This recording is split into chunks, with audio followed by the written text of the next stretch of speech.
আপনি কি জানেন জান্নাতের সর্বোচ্চ ও শ্রেষ্ঠ স্তর কোনটি? এমন একটি স্থান যা নিজেই জান্নাতের জান্নাত। একবার জানলে আপনার হৃদয় তীব্রভাবে আকাঙ্ক্ষা করবে সেখানে পৌঁছাতে।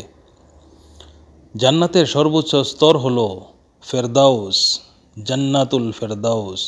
এটি জান্নাতের কেন্দ্রস্থল ও সর্বোচ্চ মর্যাদার স্থান, যেখানে থেকে জান্নাতের সব নদীর উৎস। মহানবী মুহাম্মদ সাল্লাল্লাহু আলাইহি সাল্লাম বলেছেন, তোমরা যখন আল্লাহর কাছে জান্নাত চাইবে তখন ফেরদাউস জান্নাত চাও, কেননা এটি জান্নাতের সর্বোচ্চ ও শ্রেষ্ঠ স্থান।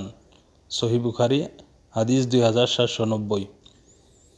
এই জান্নাতে প্রবেশ করবেন সেই সব ভাগ্যবান বান্দারা যারা সর্বোত্তম আমল করে, অন্তর বিশুদ্ধ রাখে এবং তাওহীদে অটল থাকে। আল্লাহর ভালোবাসা, দয়া ও সন্তুষ্টি হবে তাদের সম্মান। এমন জান্নাতি জীবনের প্রত্যাশায় আপনি কি প্রস্তুত?